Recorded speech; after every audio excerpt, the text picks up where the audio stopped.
Muy buenas tardes a todos. Vamos a ver en este día la segunda parte de ese relato que estamos degustando, que es el relato de Caín y Abel. Ya hace 8 días habíamos visto la primera parte de ese relato que abarcaba de los versículos del 1 al 8. Hoy vamos a ver la segunda parte que corresponden a los versículos 9 al 16. Quisiera invitarlos entonces para que allí en su Sagrada Escritura busquen nuevamente el relato de Caín y Abel, que es Génesis capítulo 4.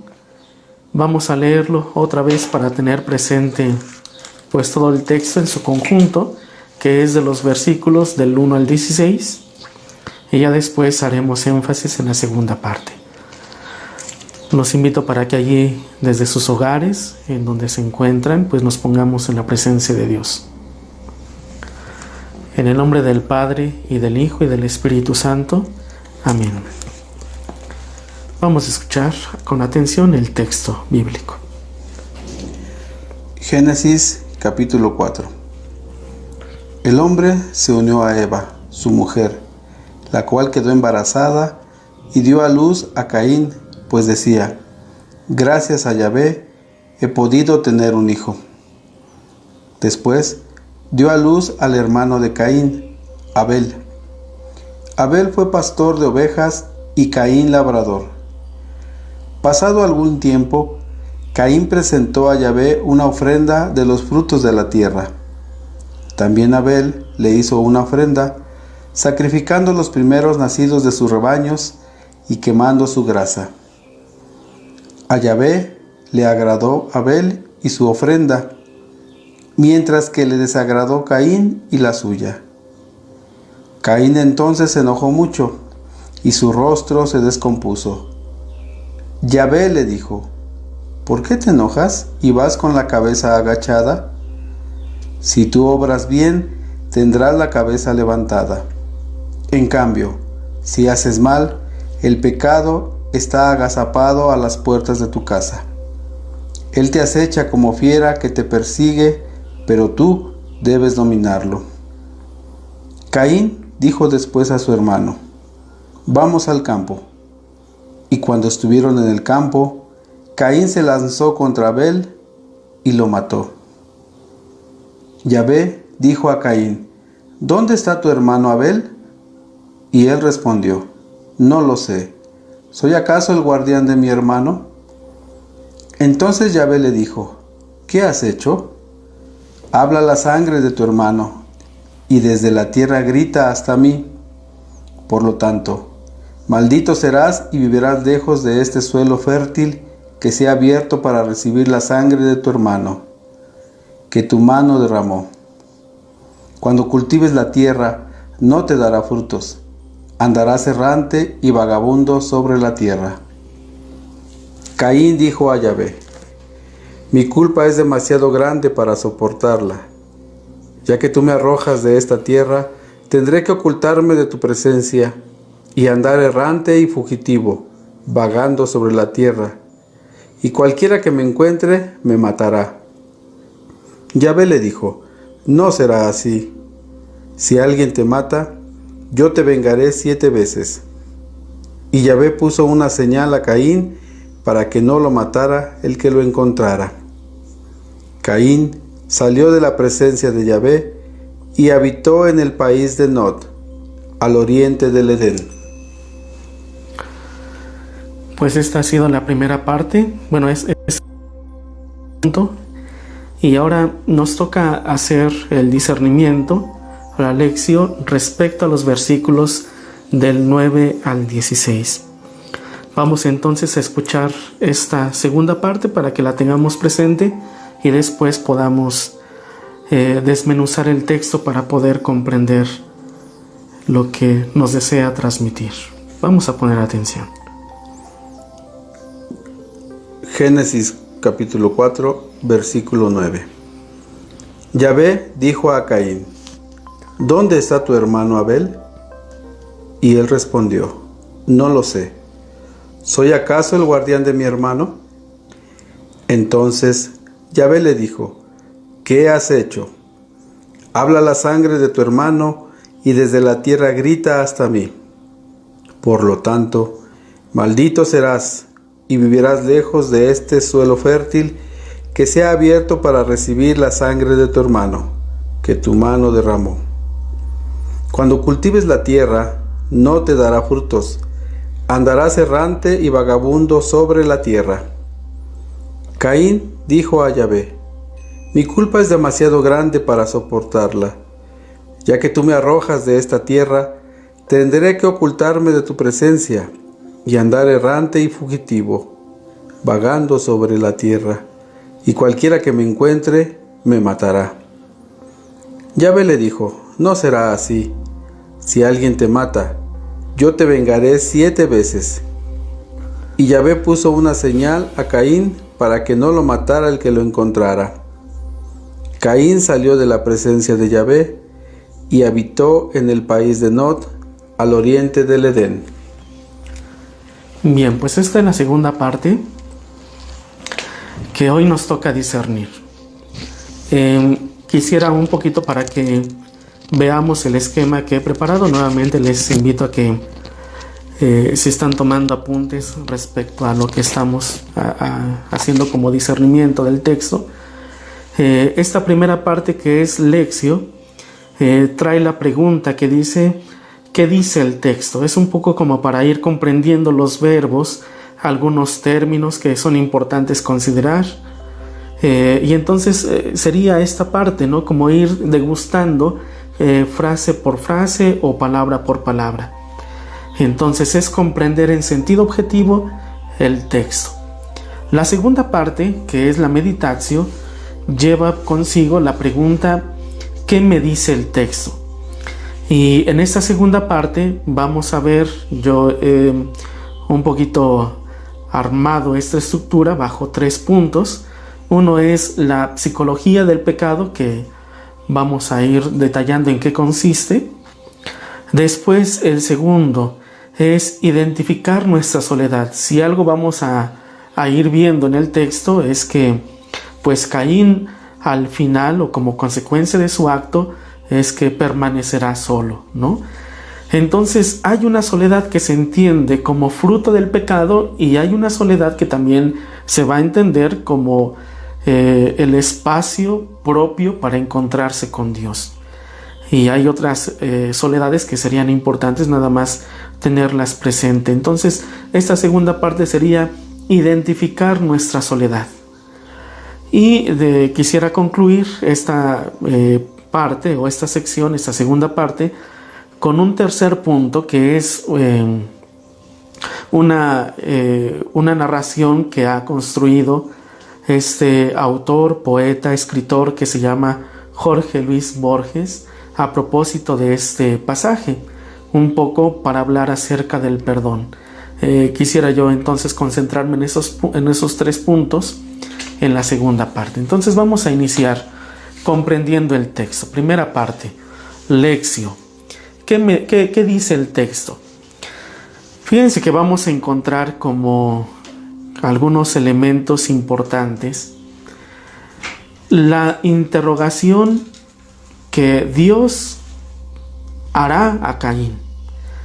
Y fíjense que esta interrogación tiene una conducción pedagógica para que la persona tome conciencia de lo que ha hecho. Entonces, por ejemplo, vamos a encontrar una primera pregunta en esta segunda parte. Yahvé le dice a Caín: ¿dónde está tu hermano? Y entonces fíjense cómo la respuesta de Caín tiene una connotación evasiva. Es de hecho es un poquito ilógico, ¿no? Responder una pregunta con otra pregunta, y sin embargo así lo va a hacer Caín. ¿Por qué lo va a hacer Caín? Porque hay una mentira que uno quisiera utilizar para encubrir una verdad. Hay una superficialidad con la cual se quiere evadir un acontecimiento que ha hecho irrupción dentro de una historia personal, como es la historia de Caín y es la historia familiar. ¿Qué es lo que desea entonces Caín con su respuesta? ¿Soy yo acaso el guardián de mi hermano? ¿Qué es lo que desea? Desea huir del ojo de Dios, de la mirada de Dios. Es el indicio de un miedo, de un sutil miedo, como también implica la indiferencia, la superficialidad, como se los he dicho. Es la mentira que trata de encubrir el grito de la propia conciencia. Si nosotros un poquito lo quisiéramos retomar este punto, de hecho pues tiene una gran similitud con la caída, con el relato de la caída de nuestros primeros padres, porque de alguna u otra forma se busca evadir la propia responsabilidad, y para eso necesitamos de justificaciones, necesitamos de mentiras, necesitamos incluso de leyes, ¿no? Había un biblista que expresaba que cuando nuestros primeros padres se dieron cuenta de su propia desnudez, sintieron la necesidad de cubrirse con taparrabos. Y entonces expresaba, ¿no? Este cubrirse de taparrabos, con hojas de higuera, significaría como necesitar de justificaciones, de pretextos. Es de alguna u otra forma como también incluso recurrir a la ley para justificar nuestros propios actos. De hecho, un poco si nosotros lo notamos en un sentido actual, perdón que vaya retomando estos puntos, pero me parece importante, ¿verdad?, tenerlos presentes. Cuando lo vemos en un sentido actual, nosotros mismos nos damos cuenta que el drama del aborto, el crimen del aborto, requiere de una justificación. Hoy, ¿qué es lo que necesita tanto el hombre como la mujer? Para callar la voz de la propia conciencia, también incluso la voz del propio cuerpo, se requiere recurrir a una ley que justifique mi acto, pero también que minimice lo que yo he hecho. Por eso es importante ver que detrás de las palabras, cuando se recurren a otros términos para minimizar los actos, pues lo encontramos al menos en este ejemplo de una forma tal, ¿no?, como decir, no se le llama aborto, sino se le llama interrupción del embarazo, recurrir como a una expresión un poco de menosprecio, ¿no?, de decir lo que ha ocurrido pues es que son células, ¿no?, que se han estado formando, que llega consigo al feto, pero el feto todavía no es persona. Llegan incluso algunos a decirlo, ¿no? Me parece que esto es importante tenerlo, porque si nos damos cuenta, allí está el sentido actual del pecado, en cómo nosotros recurrimos a una cierta terminología, nuevamente se lo repito, a mediaciones, a justificaciones, a pretextos, a leyes, para tratar de callar la voz de nuestra propia conciencia. Y entonces viene una segunda pregunta que Dios le dirige a Caín. Y esa segunda pregunta tiene bastante resonancia, porque le dice Dios a Caín, ¿qué has hecho? Ya no es, fíjense, primero utiliza al decirle, ¿dónde está tu hermano? Caín trata de evitar la respuesta con una pregunta, ¿soy yo acaso el guardián de mi hermano? Y entonces ahora ya viene el aspecto directo. Dios induce ya a que tome conciencia de lo que ha realizado. Y por eso viene esta segunda pregunta, que es la que Dios le dirige a Caín diciéndole, ¿qué has hecho? Y fíjense que esta es una frase que interpelaba oficialmente al acusado dentro de los procesos que se llevaban a cabo en el Antiguo Oriente. Y de hecho también nosotros lo vamos a encontrar en algunos pasajes proféticos, ¿no?, de los profetas, en un lenguaje profético, cuando escuchamos esa expresión, pueblo mío, ¿qué te he hecho? ¿En qué te he ofendido? Respóndeme, ¿no?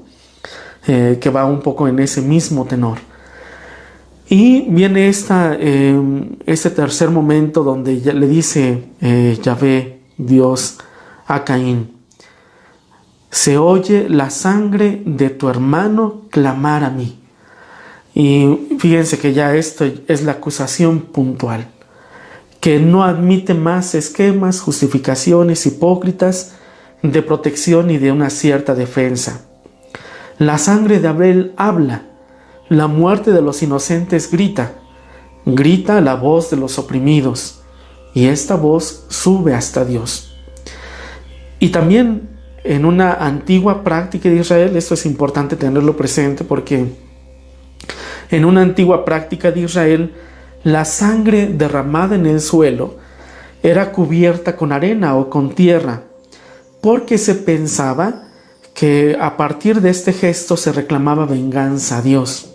Y un poco lo que nosotros lo vamos a encontrar en el Antiguo Testamento está el pasaje de Ezequiel capítulo 24, versículos del 7 al 8, un poco para que nosotros tengamos este contexto. Entonces imagínense, cuando se cometía un delito y la sangre de la persona era derramada en el suelo, una de las antiguas prácticas era cubrirlos con tierra o con arena, porque de esta forma se clamaba venganza hacia el cielo.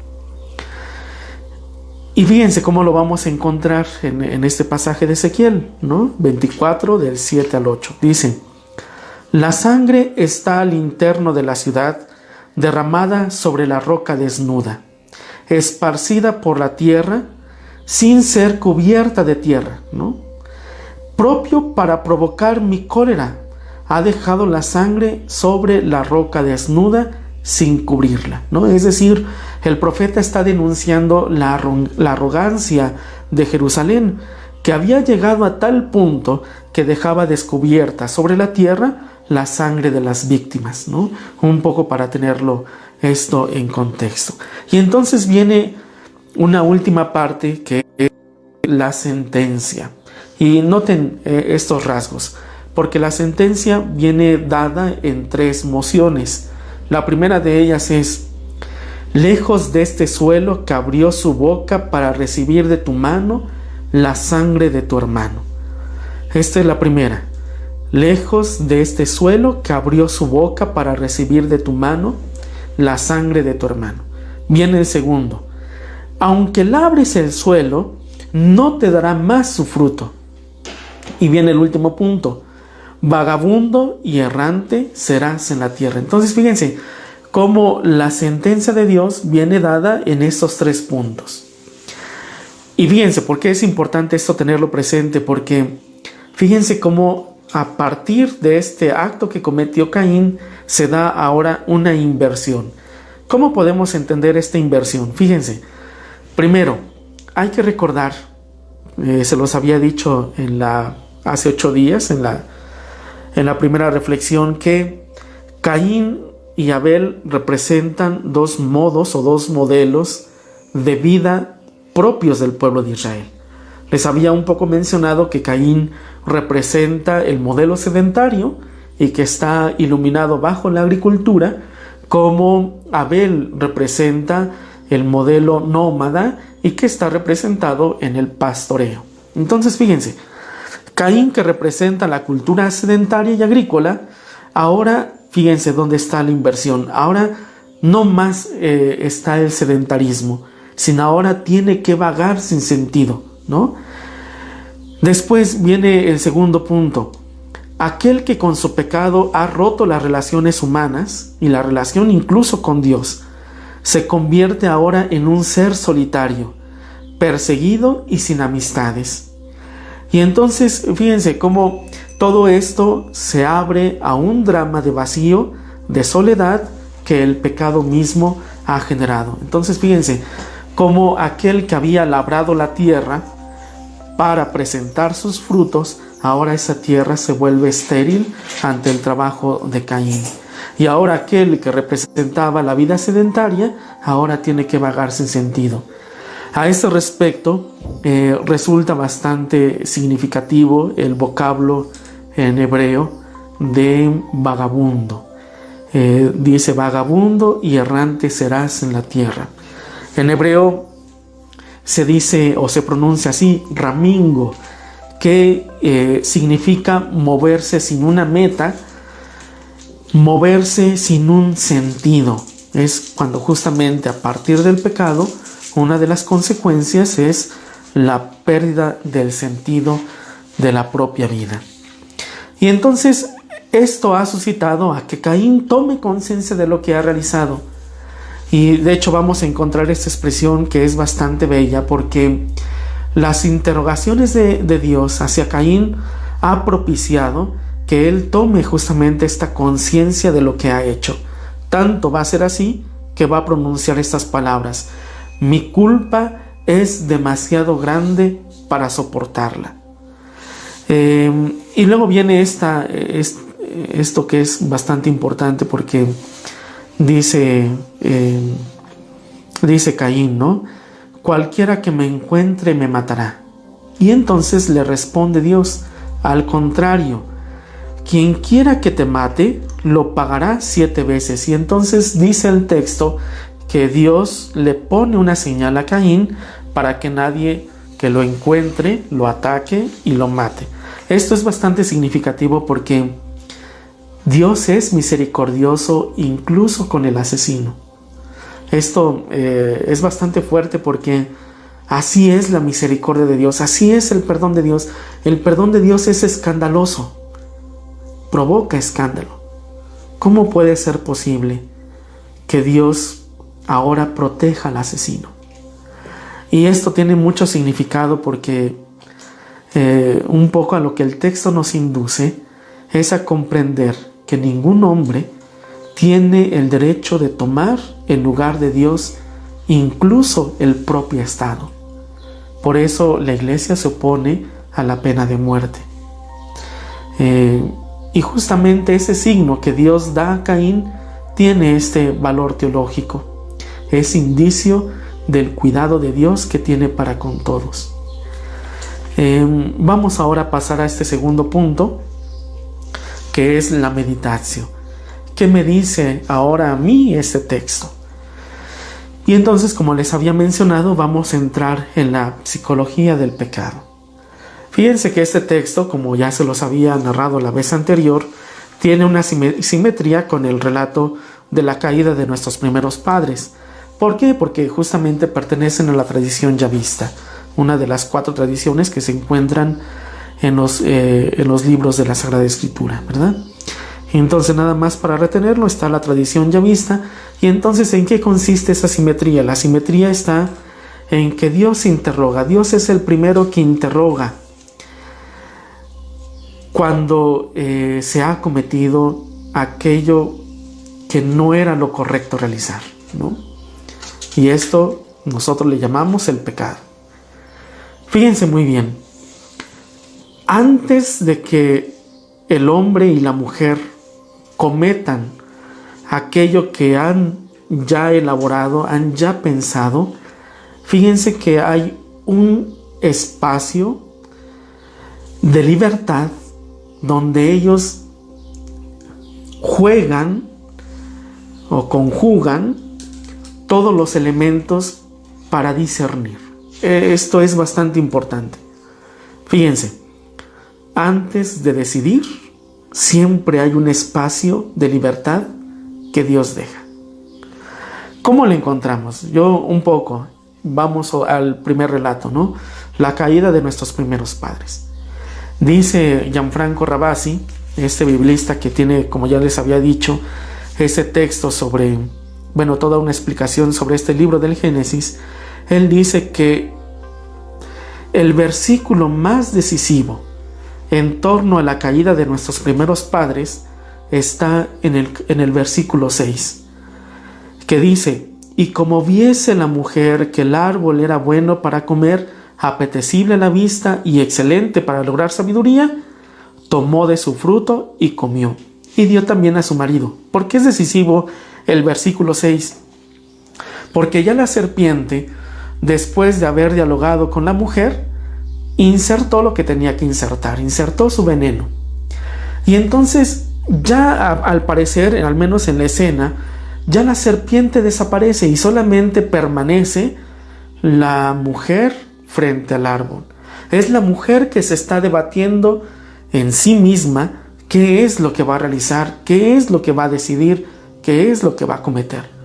Por eso esto es bastante significativo, porque ya no podríamos decir que está la influencia de la serpiente, que está la influencia de algún otro, sino ahora es la persona que está frente a ese árbol y entonces está debatiendo qué es lo que va a realizar.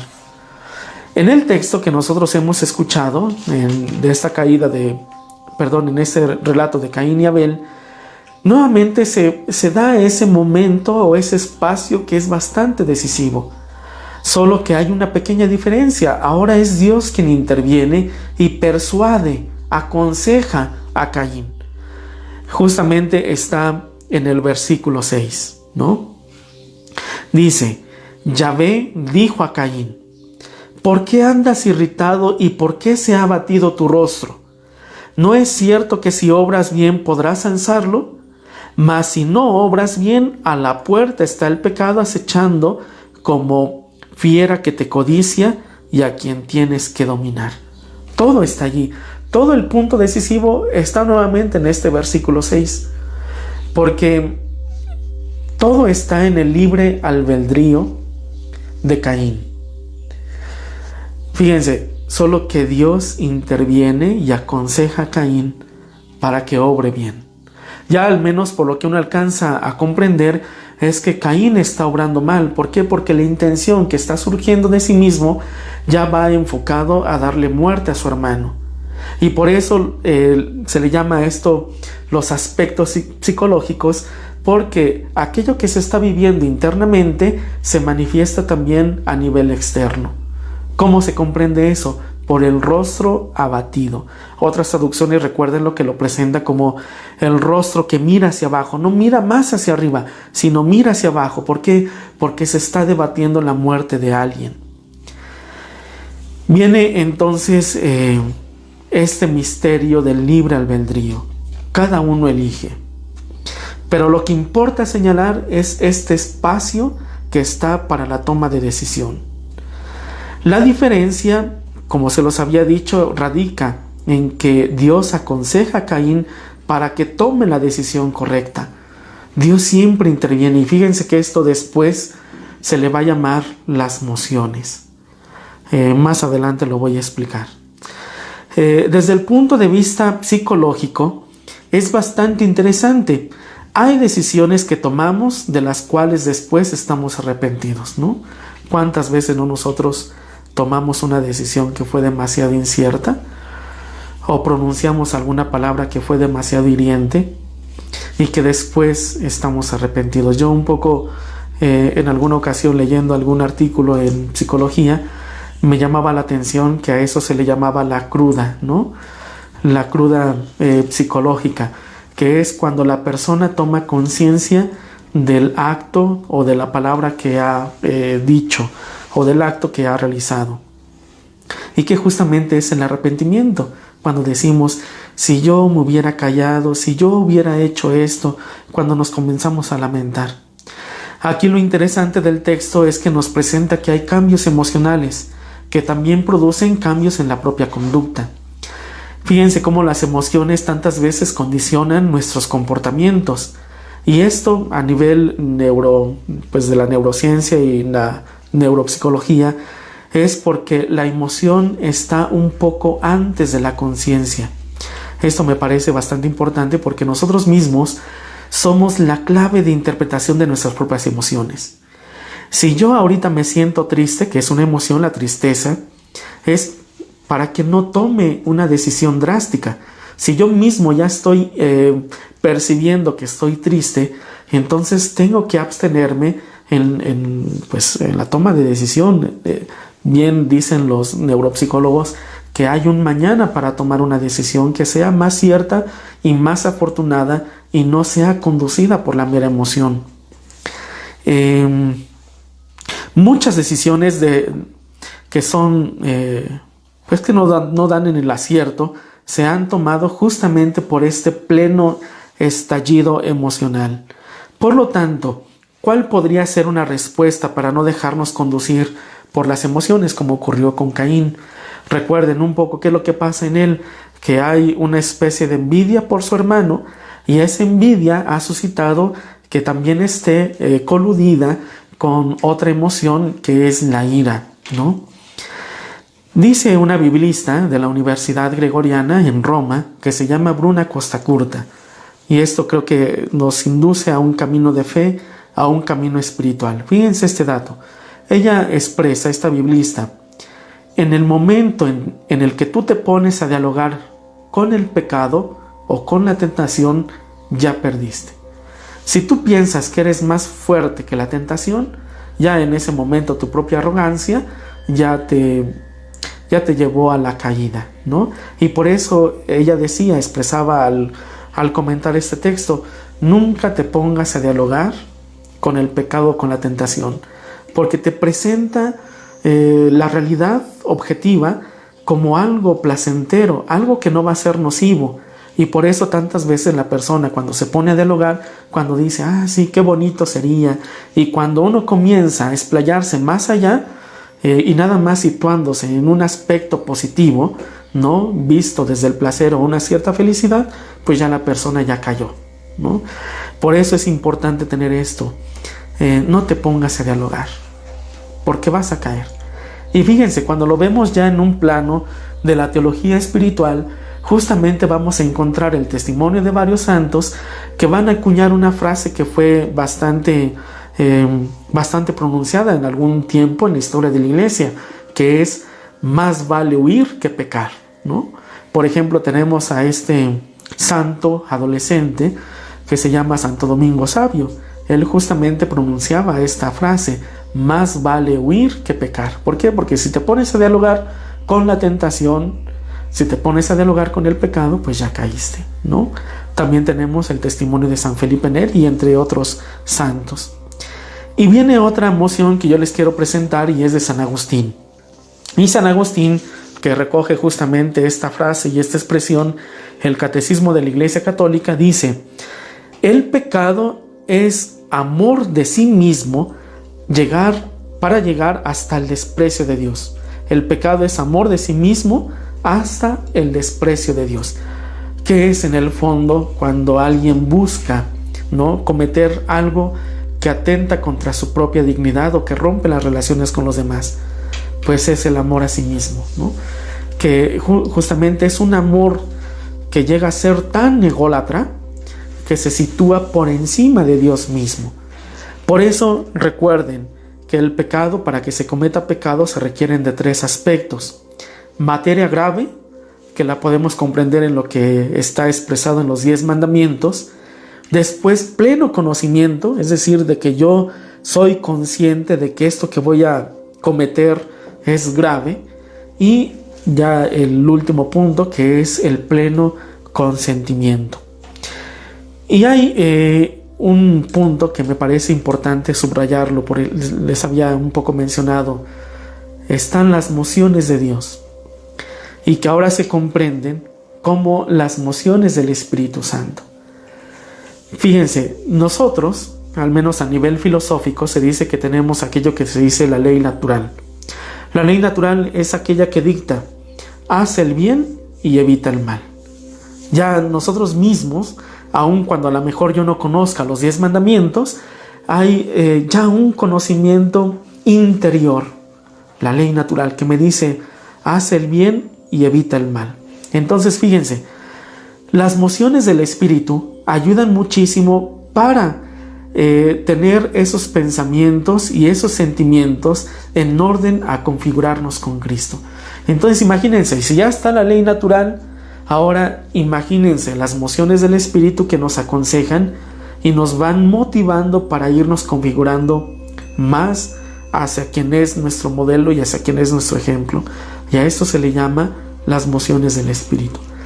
Pienso que esto nos ayudaría muchísimo, ¿verdad?, a ser más dóciles a esas mociones del Espíritu.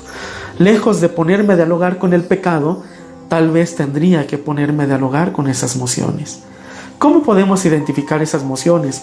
¿No? Por ejemplo, pues hay quien a lo mejor en alguna mañana experimenta como esa necesidad de hacer un breve momento de oración. Esa es una moción del Espíritu. Cuando hay una motivación a irte configurando más a Cristo, y en este caso a través de la oración, ¿no? Y recuerden, y ya viene como un último punto, que siempre cuando llegamos a identificar que de alguna emoción puedo tomar una decisión totalmente equivocada, siempre será importante tomar la decisión el día de mañana, no el día de hoy. Siempre tenemos que buscar que el cielo esté abierto para tomar la decisión más oportuna y entonces ir configurándome más a Cristo y un poco dominar pues las emociones que yo voy viviendo y voy experimentando y que me doy cuenta que puedo herir a los demás. Y les había dicho, la segunda parte es identificar nuestra soledad. Entonces fíjense, habíamos visto que consecuencia del acto de Caín es que ahora permanece solo.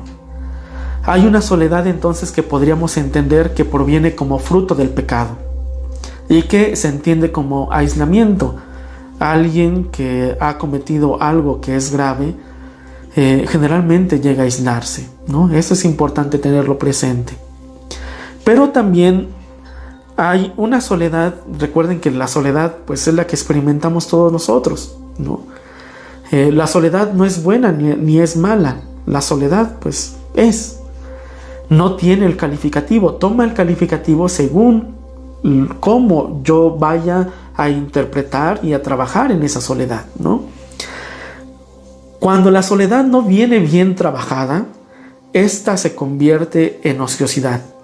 Y como dice el libro de los Proverbios, la ociosidad es la madre de todos los vicios. Entonces, hay una soledad que yo tengo que evitar, que es cuando esta se comienza a tener los parámetros de una cierta ociosidad, ¿no? Pero hay una soledad que también es querida.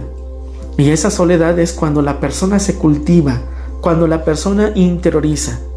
Por ejemplo, para leer un buen libro necesitamos de una soledad. Para entrar en el ámbito de la oración necesitamos de una soledad. Así como es necesaria la compañía, porque somos personas que entran en el ámbito social, ¿no? Nosotros nacemos en el seno de una familia, necesitamos del otro, ¿no? Como también podemos crecer en las virtudes justamente en relación con el otro, también es importante tener esos momentos de soledad. ¿Soledad para qué? Para transformarla en una vida de oración. ¿Soledad para qué? Para pensar y discernir mejor cuáles son los proyectos para mí, para mi familia. ¿Soledad para qué? Para cultivarme. Hoy necesitamos más que nunca, necesitamos cultivarnos y formarnos. No quedarnos con lo que los periódicos nos van transmitiendo, con lo que las noticias van diciendo. Necesitamos formarnos. Y esto va en todos los campos. Una formación a nivel eclesial, a nivel comunitario, una formación en la vida espiritual, una formación también para poner en práctica la caridad. La caridad no es ciega. La caridad siempre hacer el bien a la otra persona. Y también y sobre todo para una formación política. Hoy más que nunca necesitamos formarnos políticamente. Y sobre todo teniendo presente la dignidad de la persona humana, la promoción de la dignidad de la persona humana y el bien común, entre otros elementos que son también bastante importantes. Y hay una frase que es bastante enriquecedora y que encierra todo este conglomerado de lo que estamos aquí reflexionando, y es: no hay peor soledad que aquella donde no está Dios. No hay peor soledad que aquella donde no está Dios. Y quisiera terminar este segundo punto con una expresión de Carl Jung. Él junto con Sigmund Freud pues son padres del psicoanálisis, y me llamó la atención esa expresión que tiene este psicólogo llamado Carl Jung. Dice: sea que tú lo llames, sea que tú lo ignores, o que lo rechaces, Dios siempre estará presente. Sea que tú lo llames, sea que tú lo ignores o que lo rechaces, Dios siempre estará presente. Y concluyo con esta tercera parte, que es una narración de Jorge Luis Borges, que me parece bellísima, y nada más para tenerlo presente, ¿verdad? De cómo también en el ámbito de la literatura pues aparece este pasaje. Dice Jorge Luis Borges: Caín y Abel se encuentran después de la muerte. Caminaban en el desierto y se reconocieron de lejos. Los hermanos se sentaron, encendieron el fuego y comieron. Callaban, como hace la gente cansada cuando declina el día. En el cielo destellaba alguna estrella que no había aún recibido nombre. A la luz de las llamas, Caín notó sobre la frente de Abel la cicatriz de la piedra, y dejando caer el pan que estaba por comer, le pidió que le fuese perdonado el delito. Abel le respondió: ¿Tú me mataste o yo te maté? No lo recuerdo, estamos aquí como antes. Ahora sé que me has perdonado de verdad, dijo Caín, porque olvidar es perdonar. Abel dijo lentamente: es así, hasta que dura el remordimiento, dura la culpa. Me parece bella la expresión de Jorge Luis Borges. Ciertamente pues ya nosotros un poco hemos hecho el discernimiento de que hay una forma como se entiende de que el perdón es olvido.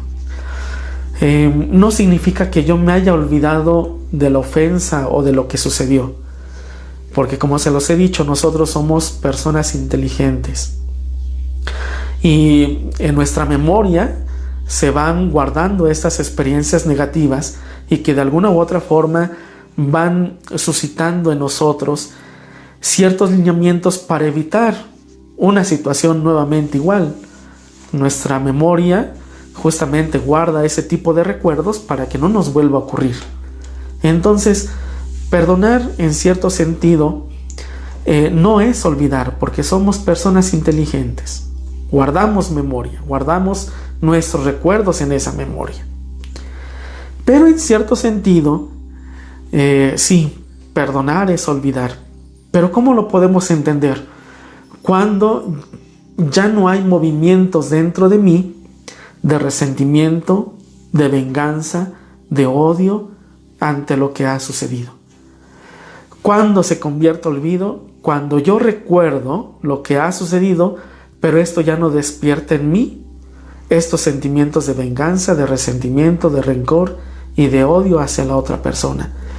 Es incluso llegar a realizar un bien a la persona que me hizo un mal.